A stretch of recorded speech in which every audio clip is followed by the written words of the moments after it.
What's up, everybody? It is Tasha checking in on this hot evening in Georgia, y'all. Woo! It's hot outside. Anyway, y'all, this is Tasha checking in for another video, y'all, and I am doing my first ever review on the Love After Lockup series, okay? So, if y'all hear this air in the background, y'all, that is because it's hot, and I hope you all can hear me and that y'all are having a good day. So, initially, because this is a new cast and I'm not familiar with them, I have some notes, but I also need to go ahead and drive because it's time for me to get ready to go to work. So y'all, bear with me for these members, this cast, okay? This opening episode, it was just okay. I mean, it's kind of like an introductory episode because it's introducing you to all the new cast and things like that. So as we get on into the series, then we will get more familiar with them and we can talk a little bit more, okay? So let's get started. Y'all, my lips are a little dry, so I'm gonna put on some Carmex. I ain't putting on no lip color as of yet. All right, y'all. They're the Carmex. Okay, so the first couple that I am going to talk about on this Love During Lockup, and before I talk about them, go ahead and make sure that you subscribe to your girl, comment and like the video, and definitely share the video too. If you like what I say, if you don't like what I say, get it popping in the comment section. Let's have a party. Let's discuss these folks. Let's get it popping, okay? So the first couple is Jade and Chris. So Jade, I think, is like 34. I can't remember why I didn't write her age, but Chris is 39, okay? Chris is the one that's locked up, and his family is kind of wealthy. They own a casino, and he gets about $10,000 to $12,000 a month, right? Jade, and I'm gonna put my car in reverse and put my notes down so we can chit chat. Jade is 34, and I forgot what she does for a living, but when we opened the scene up, Jade is preparing a birthday party for her sister, and her sister is turning 30. She said it's a couple of sisters, I think about 3 or 4, and they call themselves the Jardashians. Why in the world does anyone want to pair themselves with the Kardashians as a sister group? I don't know, but whatever, I digress. So Jade is opening, she's doing decorating for her sister's birthday party with her mom, and Chris calls and he's like, oh, how are you? I miss you, blah, blah, blah. Let's pause for a moment. Jade gives me the look of Wednesday from Addams Family. She's dressed in all black. She has black hair, and in my opinion, that's the vibe that she's giving me, is Wednesday from Addams Family. So I'm gonna paint y'all the picture. She has the red lipstick, the black hair, she has the black dress and everything. Just too much black going on, you know, for her skin undertones, you know, so she just gave me Wednesday vibes. Chris, on the other hand, gives me Psycho vibes from the movie Psycho, like literally, and I'm gonna get into why. So they are actually married, y'all, okay? And I know I'm not supposed to be looking at my notes and driving, but we're going to try to get through the video with me doing both. So they are actually married, y'all. They got married, a few months after they met, 7 months, I think, after they met, they got married. And while she's on the phone in the, while they're decorating and she's on the phone, her mom is looking at her like, girl, why did you do this? I do not like this man. She's giving her the side eye while he's on the phone because he's like, I miss you so much, can't wait to see you, and blah blah blah. So Jade is like, let me go so I can finish decorating, and Chris is like, okay, well, I'm gonna call you later around an hour, make sure you answer your phone. And the mom is side-eyeing again, and she's like, oh, okay, I'll answer the phone, you know, blah blah blah. So the party gets popping, right? Let me make sure I got all the preliminaries out of the way. Okay, so this is the thing too. One of her sisters or the friend brought up a very interesting point about Chris. She's like, if his family is wealthy, why is he in jail? Like, why did he have to commit a crime to be in jail? So Chris is in jail for breaking into somebody's house, right? And they gave him 32 years.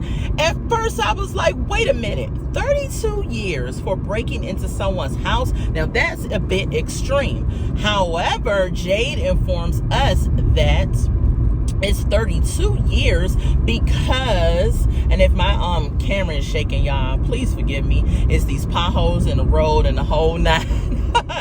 So Jade informs us it's 32 years because Chris has been to prison for other times. So this isn't his first rodeo in prison. And that's why they was like, you know what? We going to make an example out of you. But Chris will be out in 2024, so he has only served a portion of his sentence, so he will be coming home 2024.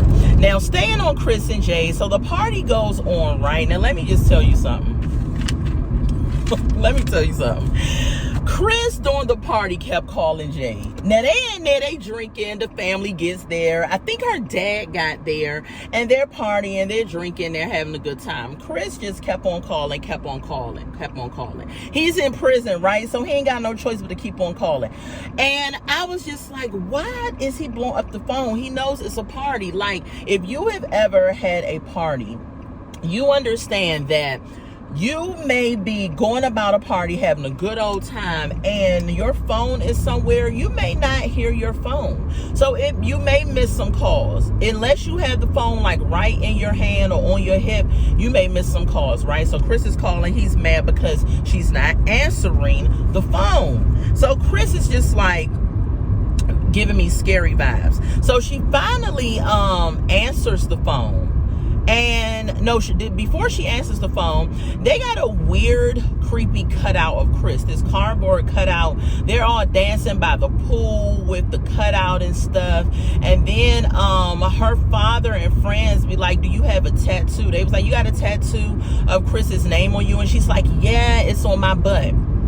Child, why did she lift up her dress and show her friends and her father? Now, and her father, the tattoo on her booty of Chris.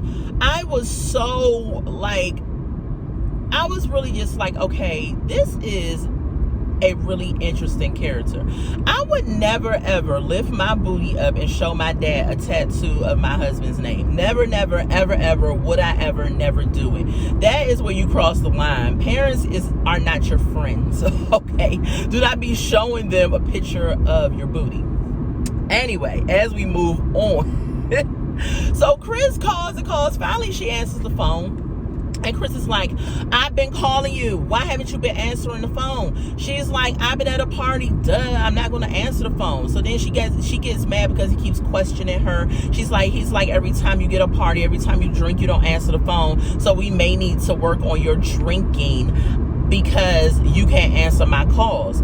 And pause for a moment. First of all, you are in jail, dude. You're not about to tell me what I'm gonna do in the free world on the outside. That's number one. Number two, I'm my own person. If I miss your call, that just means I must have been busy, and I'll get it later. We've talked before. We're married. You're about to get out. We'll have time together. So Jay gets mad and she tells him, well, maybe you need to stop calling so much, and hangs the phone up. Click. Of course, Chris didn't like that because the psycho Chris goes and calls her sisters. And I was wondering to myself, how in the world does he have the sisters' number? I think they were all sisters. He's calling all the sisters, trying to get a hold of Jay because she hung up on him. And the sister's like, oh my God, he's calling my phone. Do you want me to answer? She's like, no, don't answer the phone. The Negro is crazy. All I'm going to say is, from my first observation of Chris, Jade, girl, run, because this man is giving me creepy, crazy, scary, stalker killer vibes and all of that. So anyway, moving on to the next couple, y'all. The next couple is going to be Letitia and Keith, and I'm going to drop pictures in the beginning of the video of the couples. I don't know, I got to get a new editing app, y'all, so I can figure out how to insert them in the video. I would love to. So we'll see. I'll see how I can work it out. But anyway, the next couple is Letitia and Keith, or Letitia and Keith. Letitia is 36. Keith is 34. Keith is in jail for drug distribution, okay? Letitia has two daughters. Now pause. Every season, I watch Love During Lockup, Love After Lockup, and all of that, this whole franchise from the beginning. And the one thing that annoys me to no end is when these women get on here and they bring in a convict into their house with their children. That is what irritates me to no end. And I'm not saying people can't be reformed, people cannot be changed, that people cannot, come out and really be a productive citizen and be a good person. They made a mistake, that passes their past. I get all of that. But at the same time, I'm a mother first before anything else. And you have to prove yourself to me if I'm going to allow you to be around my daughter, especially when you are a convict. But anyway, she says, Keith, they show pictures of Keith. Keith is not a bad looking guy, bad looking. He's not somebody that I would normally go for if I was going. He has locks. He has kind of a buffalo, little thick body. He got tattoos all on his chest. He has gold teeth in his mouth, and she's talking about, oh my gosh, gold teeth, panty dropper for me. And I'm just like, gold teeth is a panty dropper? Now, somebody in the comments, drop in the comments if you know about gold teeth, because I always think, and correct me if I'm wrong, people with gold teeth, breath stinks because you got the gold teeth. So how are you brushing your regular teeth? How are you properly having great oral care? Do you pop the gold teeth out, brush it, and then pop it back on? Is it like a protective style like we do for our hair, for your teeth? Like, don't I don't know. I'm asking, I don't know. I'm ignorant to the gold teeth game, so I don't know. But anyway, back to them. So Letitia runs a business called Boss Tax Accounting Services, right? So she says, first of all, she drops the girls off at school. She gets a phone call from him, and she says, yeah, I dropped the girls off, we're on time. She's giving an update of her morning, and so she's about to go into the office. So she gets to the office and she makes a comment, and she says, oh shoot, I need to wear panties because my coochie's cold. And I'm just like, you're a whole CEO and you going into the office with no panties on, and not only that, you gonna let us know that you ain't got no panties on? Oh, okay. And it's supposed to be a show that people may possibly look up your business. You may even get some business from it, and you acting like this. Oh, okay. So when she gets in the office, right, she has a meeting with her staff. And let me just say this. All them girls around that table look like they was about it. Now, I ain't saying that they are not good girls, they not smart women, but they look like they were ready to either fight. They look like they just had some distress weave going on. It was a lot of rainbow looking outfits around the table. It was just a lot going on. And don't throw tomatoes, because I ain't saying nothing ain't wrong with rainbow, nothing ain't wrong with struggle weave. Sometimes you gotta do what you gotta do, get what you gotta get. But the vibe of her whole team was just giving me like, these are my homegirls from high school, like we grew up together around the hood type vibes. So she going around the table and she letting these girls know. She said, yeah, so I just want to let y'all know that I'm not going to be y'all only boss, right? Y'all also going to have another boss. So the girls are like, well, who's the boss? Who's our other boss? Who's coming in? And she's talking about my husband. And they're just like, your husband that's in jail? She's like, yes, he's going to be running the business from jail. And when he gets out, he's going to be in the office. I'm looking like the other girls around the table. I'm just like, so how is this dude going to run the business from jail, first of all? Second of all, how do we know we can trust him? He is a convict. And I don't want people to think that convicts cannot be changed, because I believe they can. They can really come out and get reacclimated. But they have to prove it again. If I ran an accounting business where we're handling people's money, okay, I'm not about to let my convict husband into the business as of yet. And if he can't understand that, then something's wrong with him. So anyway, the girl, what is her name?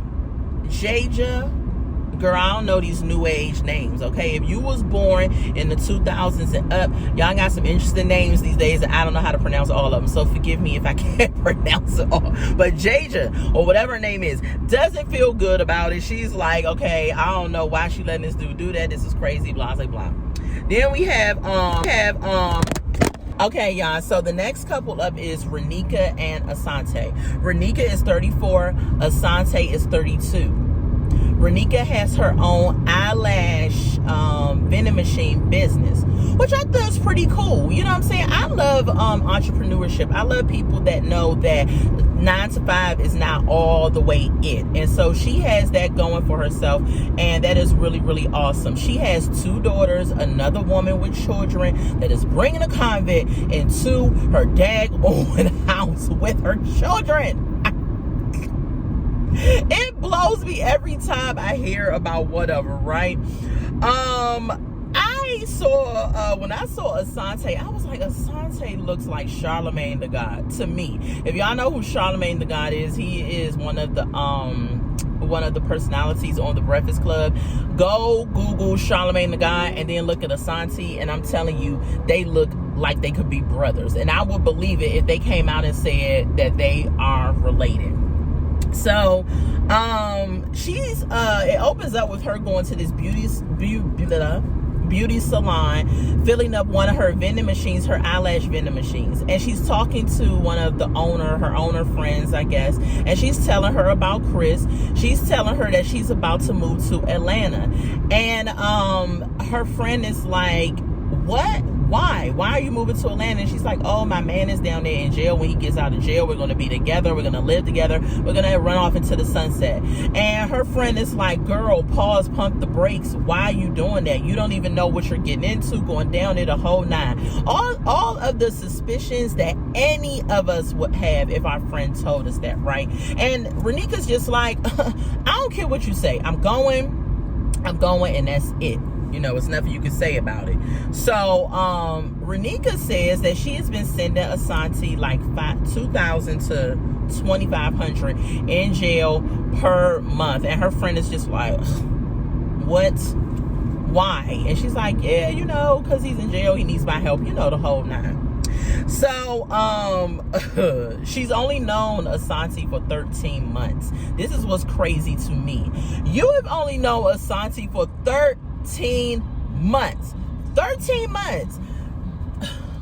What has this man done in 13 months that has made you say, you know what, I'm going to relocate my whole established life? Because let's keep it 100. She has a business where she's from, and in the next video, I'm going to make sure I have where she's from. But she has a business where she's from, a thriving business that seems like it's doing well. If she can send him $2,000 to $2,500, she has a good business going on. And you're going up and take your daughters and relocate to an area that you are not established in, and try to get established, set up shop and everything for this man. You only know for 13 months he get out of jail, he can't even do nothing. And she told her friend she gonna be taking care of him because he's just getting out of jail. So of course she's gonna have to. Her friend was just shaking her head like, oh my God. And y'all, do not throw tomatoes in my next comment, because ASONTA, to me, when he was talking his confessionals, is giving me gay vibes just a little bit. Like, I don't know what it is. He just sound the way he sound and his mannerism a little bit was giving me a little gay vibe. Y'all drop in the comments if y'all be like, girl, you're reaching, or girl, you're on point, because that's what I got from him. But you know, I could be absolutely wrong. So RANEKA later on meets up with her dad, right? And her dad is actually a convict himself. He went to jail when RANEKA was 8 years old, and I think he went for drugs too. And he was in jail for 18 years. And so he missed a lot of RANEKA's life. And they got into that a little bit. And the dad was just like, I apologize for missing parts of your life that was so pivotal. And he said he was so sorry for not being there. The dad seems like he was very remorseful. And if he could change it, he wished he would.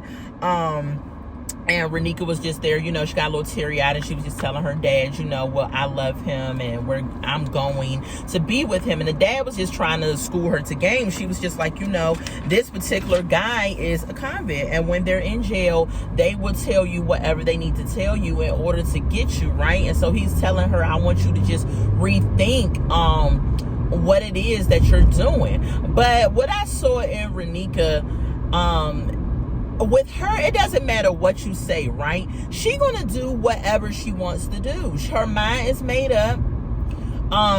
It's unfortunate because she is 34. Now, like, it's not like she's 21 or 20 or something like that, and she gonna go make a decision. She young, dumb, whatever, and she just doing. She is, you know, 34, and to me, that's an age where you pretty much should be thinking a little clearly. Not saying you still don't make mistakes, but her mind is already seared to, I'm not listening to what nobody says. Her friend was giving her caution.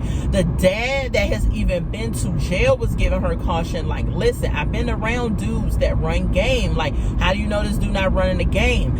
I would be okay with someone dating a convict, right?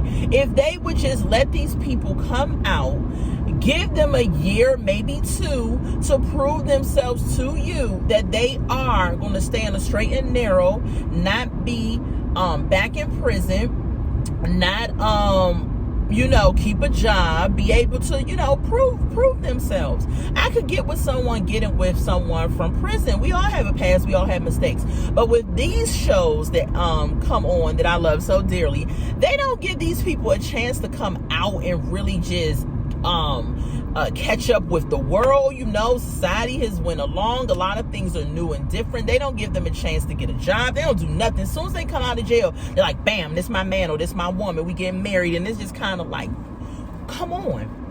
Anyway, that's RANEKA and ASONTA. The next couple is Andy, who is 44, and Brittney, who is 36. Andy is an ex-police officer, y'all. Now, this one tripped me out because if anybody should be on alert, should be Mr. Andy. He is an ex-police officer, and his first job as a police officer was working within a prison. So he saw inmates running game, and I'm just kind of like, how is it that you got in this situation? So Brittney, who is 36, she is in jail. I can't remember what she did. I'll have that on the next review.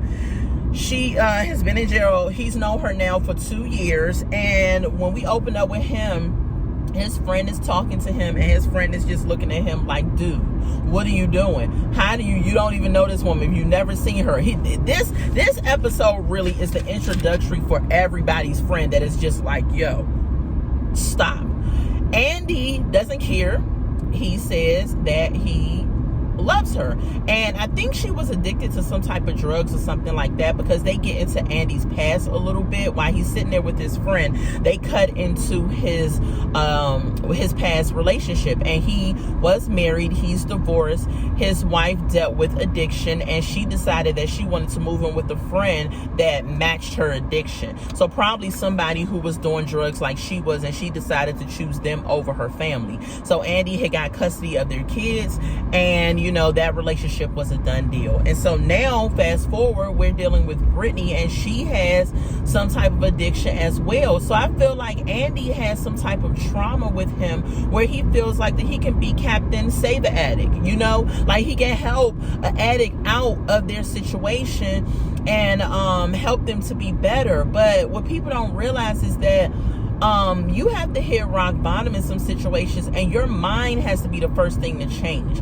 If your mind doesn't change, then nothing else is going to change. Nothing no one says, nothing no one does, no programs that you're put into, anything. You have to change your mind first and foremost before you change anything else. And that's what people don't get. Him doing what he's trying to do for her is not going to do anything if she does not have a made-up mind to be freed from her addiction. So Andy also reveals to us that he has given her so far like $5,000 to $6,000 within a 2-year period, which I was looking at and I was like, that is a lot. But we've heard couples, if you've watched this series like me, we have heard people say they've given $10,000, $20,000, $50,000, you know, all types of stuff within a short period of time. While they're sitting there, his friend, just so happens that his friend is still a police officer, he ends up breaking out the laptop, right? This is so weird to me. He breaks out the laptop and he starts running a check on Brittney. He's like, well, let's check her. He said, you haven't even checked her. You don't even know who she is, blah, blah, blah. Let's run a check on her. So the friend pulls up this check and stuff. She has all these little minor little things, nothing really extreme, he says. And Brittney, and then they cut over to Brittney, and Brittney says, oh my gosh, I love Andy. He makes me feel so great. I think I love him, and all of that jazz. And I don't believe it. I don't believe it. So the next couple is Brittney, and this is, oh my gosh, this name is going to throw me off for the season. I know. Kirox, or if it's wrong, y'all let me know in the comments. I think it's Kirox or whatever. So Brittney 22. Kirox is 25. They met while they were in prison. Now, as soon as they said they met while they was in prison, I'm like, wait a minute. When did they start letting men be in female prisons? So then I was like, well, wait, is this a female that she met that had a sex change? And that's exactly what it is. Kirox is a transgender. She was in jail. Kirox is a transgender, and he made most of the transition while he was locked up.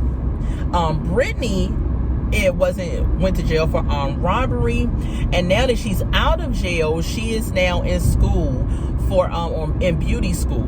So we open up with her. She's talking to Kirox, and she's telling him how she loves him, can't wait to see him, blah, blah, blah. And she cuts over and says she has to go to class, and so she cuts over to the beauty school. While in beauty school, the instructor is putting a perm or a color in somebody's hair, and Brittney starts talking about her situation with Kirox, like, oh, I met him in prison, and the other people like me was like, wait, when they start commingling men and women in prison? And she was like, no, he's transgender. And or is it she's transgender? I don't know the correct terminology. Put in the comments if y'all know. And she was just like, yeah, I love him, blah blah blah. He'll be getting out soon, and we're going to be together. So she's telling all their business, and the person getting a perm in the chair was looking like, girl, what you say? She was ear hustling, and I would have been the same way. I would have been like, this is the best day to come to this place that I've had so far. So she's telling all her business to the beauty school instructor, not even paying attention to what's going on. Girl, you're supposed to be getting instructions. Don't nobody want to know about your relationship with this person. Not at this time. This is an after hours conversation. But she continues to tell her about the background. Kirox is supposed to be coming home in 3 months, so he's supposed to be out really, really soon. What else? They started, he started transitioning into male for 18 months ago, or something to that extent. This is Brittney's first transgender relationship, which gave me pause, because I'm like, girl, if you've never been in a relationship like this, I don't think you're going to stick it out or it's going to work. That's number one. Number two, I don't think they're going to work, period. It doesn't even matter if he is if he wasn't transgender. I just don't think they're going to work. They're young, they don't understand, they're just not I don't think it's going to work. I really don't think it's going to work. And you know, Brittney is convinced, because she's young and in love, she's convinced that it's going to work. Y'all, I had to park real quick, but I'm still gonna finish this video. And it says, what I write down. Oh yeah, so he gave Brittney a promise ring, right? The promise ring, it was a cute little ring or whatever. I guess that just promises that he'll be with her, they'll be together, the whole nine. I don't know, it was just the whole promise of the commitment I guess they're gonna have to one another. And so this is what tripped me out. So Kirox has several sugar mamas, okay, while he's in jail. So The instructor asked Brittney, she said, you don't mind that he has all these sugar mamas and stuff like that? And Brittney is like, no, I don't mind that he has sugar mamas. You know, those sugar mamas can take care of us. They can help us. They can give us money. They can do all of this and that. So she doesn't mind that Key Ronks is on that whole mindset of having a sugar mama. So she don't care about that. But I think it's going to backfire, because I don't think he's going to stop dealing with these sugar mamas once he gets out. Because to get the money, he's probably telling these sugar mamas, look, making them all these promises. Oh, when I get out, we're going to be together. This is going to happen. That's going to happen. None of that is going to happen, because he's trying to be with Brittney. But what Brittney doesn't know is, in order to keep that money flow, because he ain't got no job, he going to keep talking to these older women, right? And she said she doesn't care. She doesn't care if he's talking to the sugar mamas. And she's like, this is my man, and we're gonna be together. In my opinion, I don't think they're gonna work because they're too young. I foresee this relationship ending by the end of this season. That's just my opinion. So those were all the couples. That was Love During Lockup Review, y'all. Thank y'all for rocking with me. I'm gonna edit this video. If y'all saw the other videos, y'all probably like, what's going on?